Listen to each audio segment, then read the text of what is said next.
turabashoje cyane cyane bakunzi bacu, bakunzi ba Shangazi, turabakunda cyane kandi tubakunda tubikuye ku mutima. Imana ibahe umugisha kandi Imana ikomeze kubishimira. Ngira ngo rero nkuko musanzwe mubimenyereye, nzi ko mudukunda cyane kandi mukadukunda muri benshi, bigenda bigaragara, ngenda mbibona. Nanjye rero niyo mpamvu ntahwema kubashakira udushya, kubashakira ibyiza kugira ngo mukomeze mube inkoramutima zanjye. Hanyuma ni nayo mpamvu nabateguriye cyangwa se nabashakiye ibintu byiza cyane bibafasha mu buzima bwanyu bwa buri munsi. Nabatekerereje kubashyiriraho ishuri ryo kwiga imodoka. Ibyo ni ibintu byiza cyane kandi byo kwishimira. Hanyuma n'amategeko y'umuhanda, ni ibintu natekereje navuga ngo abantu banjye ni gute nabagezaho ibintu byiza nk'ibi ngibi. Niyo mpamvu rero murimo kubona imodoka hano niho dukorera. Turabakira neza cyane kandi bikagenda neza. Umuntu wese utuganye, dufite abarimu beza ndababatuye, n'abarimu beza bakwigisha rwose ugafata vuba cyane. Kandi nta mwarimu wanjye n'umwe wigisha ngo umunyeshuri ananirwe gutsinda. Umunyeshuri wese aratsinda ku kigero kandi cyiza. Rero ndabibatuye cyane. Nomero zacu rero cyangwa se aho mwadusanga, mwaduhamagara kuri 0788441825. Iyo nomero iri no kuri WhatsApp. Ushatse kutwandikira uranyandikira, hanyuma nkagusubiza, turavugana, hanyuma nkaguha abarimu bacu. Ni beza cyane kandi barakwigisha bikagenda neza. Murakoze cyane rero. Imana ibahe umugisha kandi Imana ikomeze kubahira. Imana ibafashe muri gahunda zanyu za buri munsi. Turabashoje cyane bakunzi bacu, tubahaye ikaze muri iki kiganiro cy'umuryango kandi tubabwira ngo Imana ikomeze kubishimira kandi Imana ikomeze kuba umugisha. Turabakunda cyane, murabizi turi inshuti cyane ku buryo bukomeye. Ni nayo mpamvu rero duhora tubategurira ibyiza, tubategurira ibiganiro bigiye bitandukanye ku bijyanye n'umuryango. Ngira ngo rero nta bindi muzi ko dukunda kuganiraho cyane, ni ibijyanye n'umuryango, aho tureba ibibazo bigiye bitandukanye biri mu ngo zacu, ariko ahanini twibanda mu buriri, hariya mu cyumba cy'abashakanye. Buriya iyo urugo rugiye gusenyuka cyangwa se kugira ngo urugo rusenyuke, nuko hariya mu buriri biba byatangiye kuzamba, biba byatangiye kuba nabi. Mu gihe bitameze neza rero, yaba ku mugore cyangwa ku mugabo, ni hahandi uzasanga ibibazo bivuka, hakabaho no gutandukana. Murakoze cyane rero. Imana ibahe umugisha. Ibyo nibyo nkora, ngira ngo murabizi, kandi ndashima Imana ko irimo kugenda inkorera ibintu bikomeye. Ndayishima ku buryo bukomeye, kuko buriya nta kintu cyiza nko gufasha umuntu ukamuha ubufasha butandukanye cyane kuri ibi ngibi bijyanye n'urubohero ku bagore, bijyanye n'abagabo barangiza vuba bacika intege. Shima Imana cyane rero ko Imana irimo kubigenza neza, abantu bagakira. Reka rero turaje tubisubiremo mu kanya, turebe ku bantu bamwe bagiye bakira, ku buhamya bumwe bw'abantu barimo kudushimira bavuga ati mwarakoze. Turaje tubigarukeho mu kanya.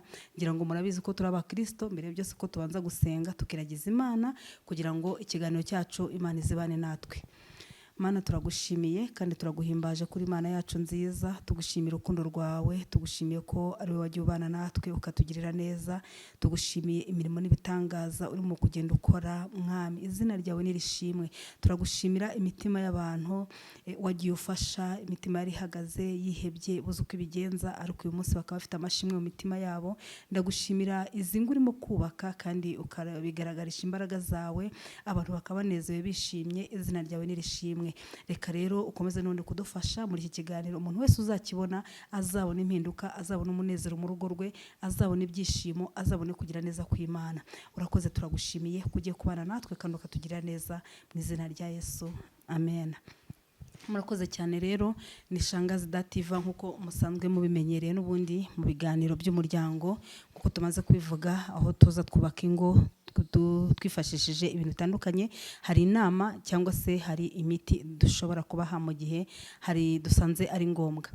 Hanyuma ntago wenda turi bujye mu bintu byinshi, gusa reka mbanze nsuhuze abantu banjye cyangwa se inshuti zanjye bari hirya no hino mu bihugu bigiye bitandukanye, Canada, Uburayi, Amerika, ibihugu byinshi bitandukanye. Ngira ngo n'u Burundi hari abantu benshi cyane, benshi. Abarundi bifite inshuti nyinshi ngira ngo murabizi ko ubushize nagiyeyo tukagirana ibihe byiza.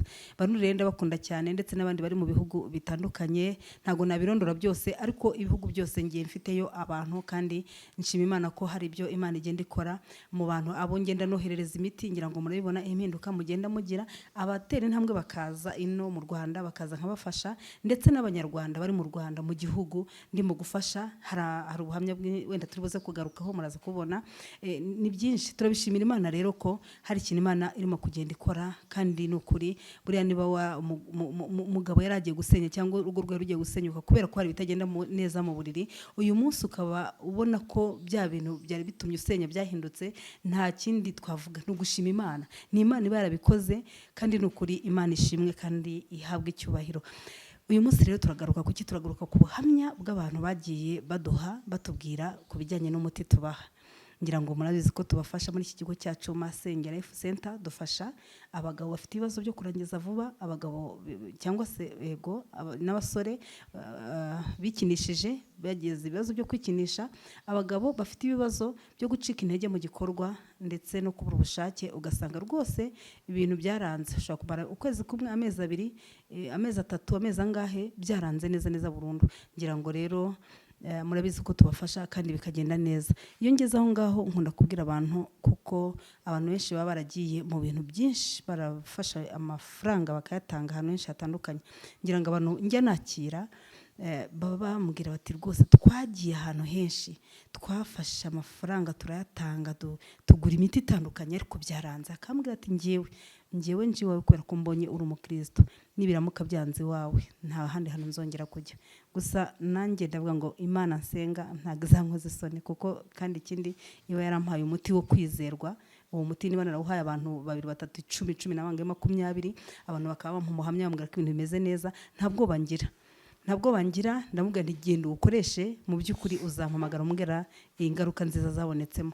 Rero ni ibintu byiza cyane, bagabo rwose cyane abamaze kuhagera n'abatarahagera, ndabishimira Imana cyane ko Imana irimo kugenda ihindura ubuzima cyangwa se imibereho cyane ku rwego rukomeye mu bijyanye n'imibonano mpuzabitsina y'abashakanye. Dufite rero ubuhamya bw'abantu benshi bagiye baduha. Hari abagiye bambwira ati rwose shangazi, nkurikije ukuntu nari meze, nkurikije ibibazo nari mfite mu buriri, umugore wanjye yenda kunsiga. Ndagira ngo iyi message nashaka uzayisomera abantu babyumve, cyangwa se niba ngombwa uzanampamagare. Hari abo twagiye duhamagara, hari abagiye banyandikira, abo bose bagiye batanga ubuhamya. Ibi ngibi tubivuga ntago wenda tuba dushaka kwamamaza kugira ngo abantu bakunde baze. Ushobora kuza cyangwa se ukabyihorera, kuko ni uburenganzira bwawe, ariko icyo tuba tubivugira niki? Ni ukugira ngo tubereke ko ibi bintu bifite ubuhamya, atari ibintu byo mu kigare, atari ibintu byo gupfa kuvuga gusa ngo amafaranga, umuntu yakira amafaranga urayakira ariko arashira. Ariko icyizere mu bantu ntabwo gishobora gushira. Niba wubatse icyizere mu bantu, ni ibintu biramba. Iyo umuntu aje nkamufasha, akagenda akabwira undi, n'undi akagenda akabwira undi, urumva ko urimo kugenda wubaka icyizere mu bantu. Rero iyo mbivuga gutya, ntabwo mba ngira ngo wenda nkunde namamaze cyane, nubwo wenda no kwamamaza birimo, ugomba kubimenya kuko ni byiza. Ibyiza biramamazwa, umuntu akabimenya, akamenya ko hari ibintu, hari ikintu gishobora kugufasha mu gihe wabuze igisubizo, wabuze uko ubigenza. Impamvu yo kwamamaza ni ukugira ngo ubimenye. Ikibi ni ukwamamaza ibintu bidakora. Rero ntago nkuko wenda abantu bakunda kubivuga bati bamamaza bashaka amafaranga. Ngira ngo wenda nk'abaza kundeba arambwira ati rwose tubona abantu benshi bamamaza bino bintu, ariko ugasanga urafata umuti ntugire icyo gufasha. Ariko no kuri ndagira ngo mbabwire ngo umuntu wese wakandagiye hano muri iki kigo cyacu, ngira ngo ubuhamya burahari bw'abantu benshi batandukanye. Hanyuma hari uwanyandikiye ambwira ati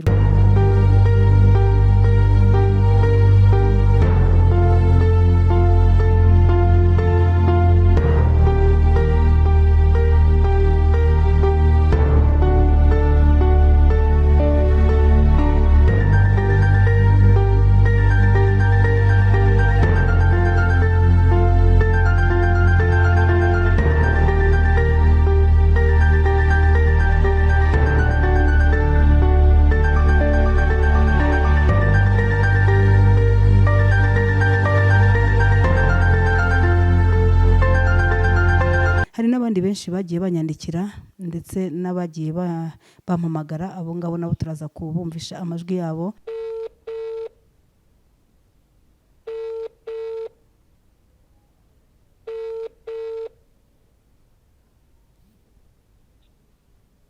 muraho neza?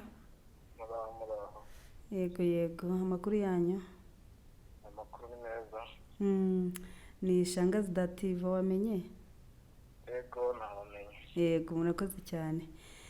Hanyuma duheruka kuvugana umbwira ko ushaka kuzatanga ubuhamya, urabizi ko waje hano nkaguha umuti ufite ikibazo, nyuma uwo muti ukagufasha. Ejo bundi rero nibwo wambwiraga uti rwose ndashaka kugira ngo sangize abantu ku buhamya bamenye ko ibintu byanyu bikora. Sinzi rero niba witeguye wenda ukaba wadufasha ukabwira abantu nyine ukabaha ubuhamya ku bijyanye n'ikibazo wari ufite. Yego watubwira, ni karibu.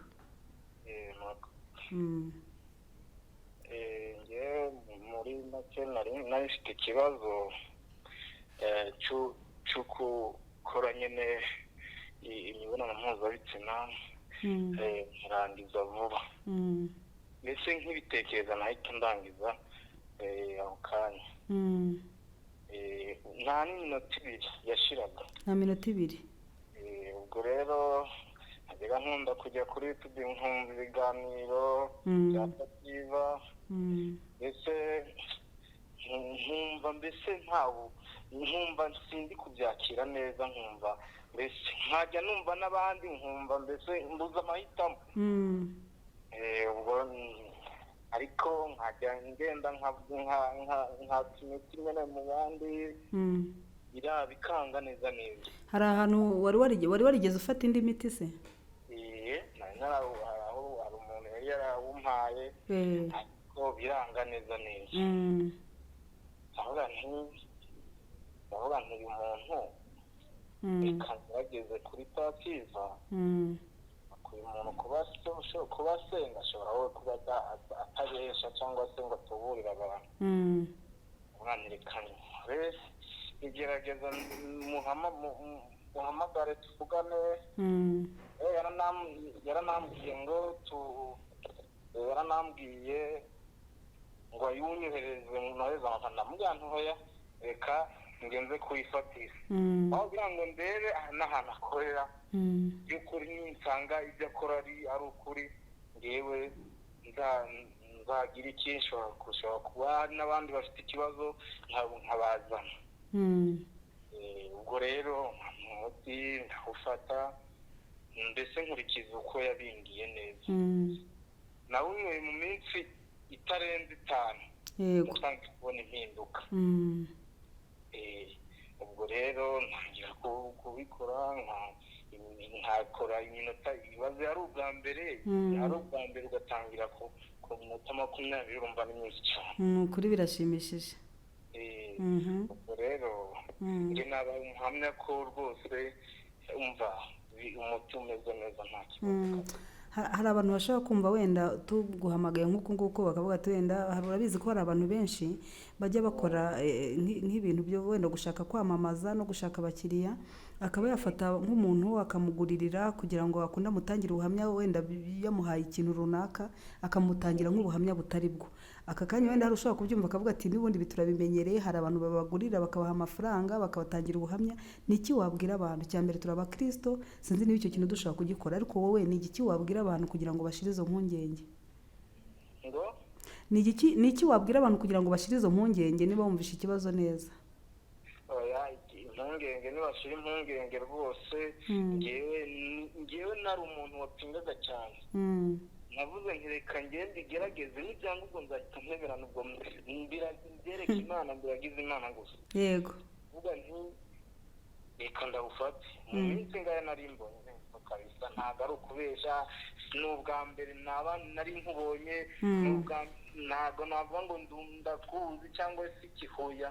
Ndibuka ko twabonanye umunsi umwe gusa. Icyizere gusa nagize ko n'ubundi nari umuntu n'ubundi ukwiyunga, navuga ntaba n'abantu bashaka amafaranga gusa. Yego. Uvuga ngo turazanye ngo wampaye amafaranga yo kugira ngo mutangire ubuhamya, ntabwo muzi n'Imana ibyumve rwose, ntabwo muzi n'ikimwe nyamenya n'uwo muti muwuma. nasanze udahari ngiye gusenga, umusore nahasanze niwe yawumpaye, ndamaze se ati uretse iyi yambwira nti hoya arambwira nti hoya jewe sinkora hano uko yanyohereje kugira ngo ndawuguhe w'inka ariyo agiye gusenga. n'ubu duhuye uretse kuba nkureba ku ifoto duhuye mpite nkumenya nta handi hantu nakumenyera rwose. yego ni ukuri rwose Imana iguhe umugisha kandi ikomeze igukomereze iyo gahunda yatangiye kandi ikomeze ikugirire neza. Gusa ni byiza, turagushimiye cyane kuba wemeye gutanga ubu buhamya. Hari n'abandi bajya babitwemerera cyangwa se abandi bakavuga ati oya ntabwo nshaka kubivuga, ariko kuba ubitwemereye ni byiza cyane. Hanyuma ni igiki wenda wasoza dusoza ubwira abantu bafite ibyo bibazo? Uyu munsi akaba yarabipfanye, yarazengurutse ahantu henshi hatandukanye, yaragiye mu mavuriro atandukanye bakamuha imiti bikanga, bakaba baramuriye amafaranga menshi ashoboka, akaba yageze aho avuga ati njyewe narabiretse nta hantu nzajya, bariya bose n'abatekamutwe. Ni igiki wababwira kugira ngo bamare impungenge hanyuma tuze gusoza? oya icyo nagenda mvuze ubu uzi ko icyo kibazo gifite, kuko buri icyo kibazo ni ikibazo gikomeye cyane, ni ikibazo gikomeye cyane ku muntu uzi ko agifite. nakugerageze agerageze aze wewe, hanyuma ukurikize gusa uko ubimutegeka. nakugerageze uko njye nanjye naje ari kugerageza, ndavuga nti njye ninsanga nawe ari umuntu atuburira abantu, yagitiraho nta n'abandi bantu nzongera kubwira. mbese ni nkaho mbere uzi kugira ngo ugende ugatanga amafaranga yawe ukayatisha ubusa. birababaje cyane. birababaje cyane rwose. n'amafaranga watanga ntabwo ari ukuvuga ngo ni n'ikiguzi. njye nabifashe nk'aho atari ikiguzi rwose, ni ukuri nta kiguzi, kuko niba amafaranga wishyuza umuntu umuhaye umuti agahita akira, icyo kibazo ni ikibazo. burya niyo yaba miliyoni wayatanga uzi neza ko icyo kintu uzi kuzakira. uzi ko wakira. umuti ufashe urugo rwawe rusenyutse rukongera rugakomera rukubakika, wabigura ikize? biteye ipfunwe kugira ngo uwo mubana ntashimishwe n'ibyo uri kumukorera. aho rero niho ngengera nkabwira abantu nkavuga ni ikintu kinshimisha cyane no kubona urugo rw'umuntu rwawe rusenyutse rwongera rukubakika kurenza amafaranga, kuko aya mafaranga muba mutanga nta hantu ahuriye n'ibintu umuntu aba yakoze. abantu ntibabura kugira impungenge kuko abatubuzi babaye benshi. yego birumvikana. ariko njye ngutangiye ubuhamya ni ukuri kw'Imana. ndigera nkubona n'uwo mutima nawubonye ari umuntu wahohereje kugira ngo awumpe, nta n'ubwo wari uhari. bambwiye nti ngende mu materaniro kandi sinahari, ahubwo uba waje reka ngende nkohereze umuntu uzi kuvugwa hanyuma. yego ndabyibuka ko icyo gihe nagiye gusenga. wari wagiye gusenga. kumva niyo twahura kireka ndebere ku ifoto gusa, nta nubwo twanahuye. kuko ngo waba hari icyo waba wambwira ngo ngutangire ubuhamya, ni ukuri n'Imana ibyumve. ni umukristo ndasenga, kandi abizi ko nawe urasenga, ibyo ntiwabikora. oya ntabwo nabikora, kandi icyo ni ikizira kuri njyewe. kandi Imana izakomeze gushyigikira muri ubwo bufasha udufasha, ufasha n'abandi. ni ukuri ahubwo Imana ikomeze kongerera n'ubundi bumenyi, kuko abantu bafite ibibazo bitandukanye. ubwo rero Imana ikomeze ikongere n'ubundi bumenyi, hanyuma n'ibindi byose ujye ubivura. naratangajwe ahubwo no kuba numva ahubwo ibyo ngibyo ahakura aribyo wibandaho. abandi bafite ibintu byinshi usanga barakubibaho. barantangaje kuba numvise ngo iki ngibyo nibyo ushoboye. ni impano y'Imana erega, ntabwo ari ibintu bipfa kuza gutyo gusa. umuntu ashaka kugane wumva umuvure kandi umuhe umuti awufate uko wabimutegetse, ni uko umuti wawe urakora, kandi n'Imana ikomeze mbese igushyigikire. urakoze cyane, Imana iguhe umugisha mwinshi, kandi Imana nawe ikomeze ikwagure cyane. nitegeye no kuzaza ahubwo no gusura n'umudamu wanjye, tukaza kubasura tukanashima n'Imana. ni ukuri uzamunzanire rwose dushima Imana. ni ukuri kuko no mu kuza nta nubwo abizi ko naje, uretse kubona mugezeho akabona ndawuzanye, mva byaramushimishije. waje atabizi? naje atabizi, naje niyiba atazi ngo nagiye i Kigali aribyo njyemo. hanyuma nyuma yarakubajije cyangwa wabimubwiye byararangiye? nawuzanye ndawubika ndabubika nari nikora nageze mu rugo nijoro ndabubika ko badamu bagira amatsiko arareba ndetse arebye abona ibyanditseho araseka nyine arambwira ati noneho bitekereza ute kubera abantu benshi nyine bari bagiye amafaranga. uri mu muhanda ko numva nakumva neza? ambwira nti ubwo nawe ntabwo ari umuntu ashaka kuzagutubura, ambwira nti ngo yareka tugerageze turebe nyine mu minsi 3 kuko nubona ubuzenguka ko kuzi ko bya bintu ari byo arishima cyane. nawe yambwiye ni ukuri uyu muntu tuzaje kumusura ahubwo numva tumushimire kabisa, nubwo ntacyo twaba tuzanye ariko nta kibazo azabone ko ibyo yadukoreye twabyishimiye. murakoze ni ukuri, Imana ibahe umugisha kandi rwose nawe umunsi uhurize cyane umubwire uti yego ndamusuhuza. ubwo arishimye cyane kuba hari ikintu Imana yakoze muri mu rugo rwanyu. nuko nyine nari mu rugo nawe nari kumamaha akabavugisha kabisa, byaramushimishije cyane. nta kibazo. murakoze cyane rero, Imana ikurinde, komeza akazi kawe neza kandi Imana iguhe umugisha. yego namwe murakoze cyane. sawa. yego gusa icyo nababwira cyo ni uko ndimo gushima Imana ko irimo gukora ibitangaza. buriya wenda wampa amafaranga ukagira gute, ariko iyo umuntu ambwiye ati umuti wampaye waramfashije, nicyo kintu kinshimisha kurenza uko nafata ayo mafaranga ejo ukambwira uti kuki wampaye ibintu bidakora, kuki wambeshye, kuki wagize gute. nicyo kintu kinshimisha kumbwira ngo bimeze neza, shangaze warakoze waramfashije, ni ikintu kinshimisha. urumva noneho hakubitira wenda n'ayo mafaranga umpaye bikanezeza kurushaho. rero ndagira ngo mbabwire ngo rwose ibi ni ibintu tubikora nk'abakristo, ntabwo turi abantu b'abapagani, kuko umupagani we niwe ushobora kukubwira akakubeshya agashyiramo ibindi bintu byo kugira ngo ukunde umuhe amafaranga, ariko twebwe turi abakristo. ntabwo tuvuga ngo wenda turi Imana ku buryo wenda uvuga ngo wavura indwara zose, ariko nibura ukurikije uko umuti urimo kugenda ufasha abantu, ni ibintu byo gushimira Imana cyane ku rwego rukomeye. Imana rero ikomeze kugenda ibaha umugisha. nagira ngo mbabwire rero bagabo mufite ibyo bibazo, wenda mutaratera intambwe yo kuhagera, mufite ibibazo byo gucika intege, kurangiza vuba, kubura ubushake, ukabona rwose ugeze hahandi umugore akubwira ati ushobora kuba ujya mu bandi bagore. ntabwo ari gusa ushobora kuba ujya mu bandi bagore, ni gute ushobora kuza ukamara umunsi umwe, ibyumweru 2 ukwezi kugashira nta kintu mbaza, ugasanga aragushinje wenyine kujya mu bandi bagore, ukaba nawe warabuze ijambo mu rugo uvuga uti nzabigenza nzakora iki. wamugeraho ako kanya ukabura arangije, mu kandi kanya ukagira isoni zo kumwegera, kuko uravuga uti ninjya kumukoraho n'ubundi ndahita ndanye usange ndasebye. rero wenda nuhagera nibwo uzabimenya, cyangwa se nufata umuti nibwo uzabimenya, uvuga uti shangazi koko avuga ibintu kandi ibyo avuze bikaba ari byo. Imana rero ibahe umugisha. ikindi bagore mufite ibibazo byo kubura ubushake, rwose mwabagore mwe, abagore bo rwose ubusanga ari ibibazo bikomeye cyane, ugasanga umugore ni ikibazo ntajya agira ubushake namba, ntagira ubushake. yewe uko byagenze wenda mbere byari bimeze neza, ariko uyu munsi urareba ukabona ukibaza icyakubayeho kikakuyobera.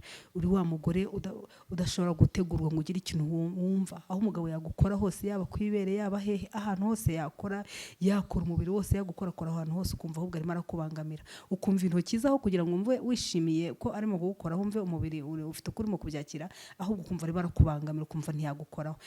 aho ngaho ni ikibazo gikomeye cyane. hari n'undi nawe ushobora kuvuga ati ngewe simba nshaka ko nankoraho, hari n'undi uvuga ati ngewe ndategereza akabanza agasinzira nkabona kujya kuryama. kubera iki? kubera ko ubushake bwamaze kugenda, ntugishimira imibonano, ntumva ubishaka. aho ngaho rero hahandi umugabo avuga ati uyu mugore ashobora kuba nca inyuma, iyo nagiye mu kazi birashoboka ko yaba nca inyuma, kandi mu by'ukuri ari ikibazo wifitiye, utamuca inyuma nta kutageze, wabyihinzemo, wabishakishije, wabibuze, kubera ko nyine ni ikibazo, ni uburwayi ufite, ushobora kuba ari ama-infection, ushobora kuba ari imisemburo iba yaramanutse, ushobora kuba biterwa n'impamvu zitandukanye. iyo bimeze gutyo rero uraza tukaganira, tukareba icyo tugufasha kugira ngo nawe wishime nk'abandi, ugire ibyishimo by'imibonano mpuzabitsina. kuko niba witwa ngo uri umugore urubana n'umugabo, ntuzi ibyishimo byo mu buriri, ntuzi ibyishimo by'abashakanye, aho ngaho ni agahinda gakomeye cyane, kandi birababaza, bigatera n'agahinda, kuko uba umeze nk'utarigeze ashaka, kuko ntacyo urusha wa wundi utarigeze ashaka, cyangwa se udafite umugabo, kuko n'ubundi uraryama ukamera nk'utamufite. rero rero ni byiza kugira ibyo byishimo kuko niho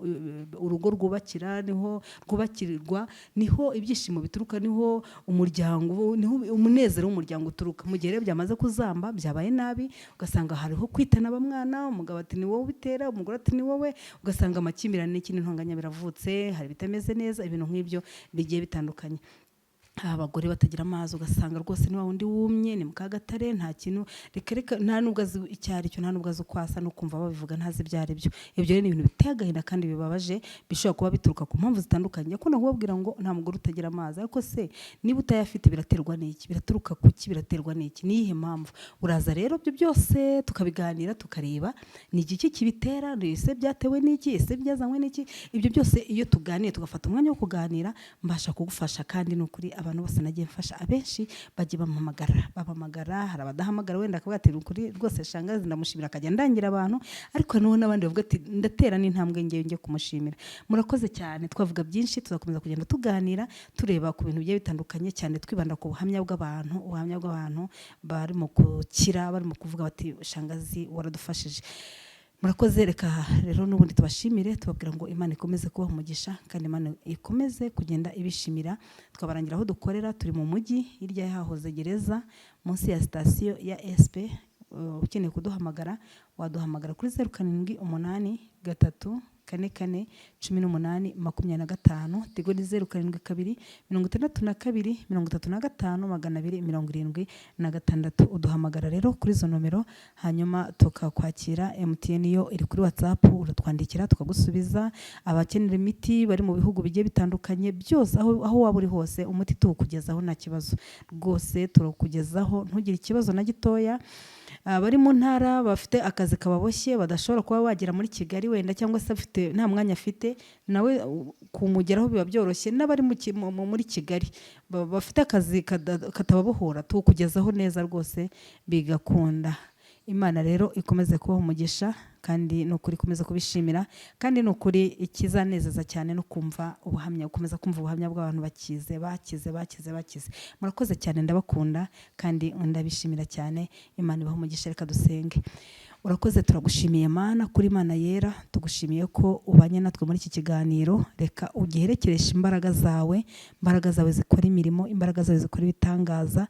Aba bantu bacyumva, abazagitega amatwi, abafite ibibazo, ab'ingo zari zigiye gusenyuka, abo zari ziri ku manegeka, babona ko nta gisigaye, babona ari Imana yonyine ikwiriye kubatabara. Reka ugire icyo ukora, izi ngo wongere uzubake, wongere utanga umunezero, wongere utanga ibyishimo ku bashakanye. Mwami, wongere uzubake, kuko niwe wahuje umugore n'umugabo. Reka n'ubundi Mwami Uwiteka icyashaka kubatanya gikurweho, utanga ibyishimo, utanga umunezero, kuko iki gikorwa cy'abashakanye niwe wakiremye.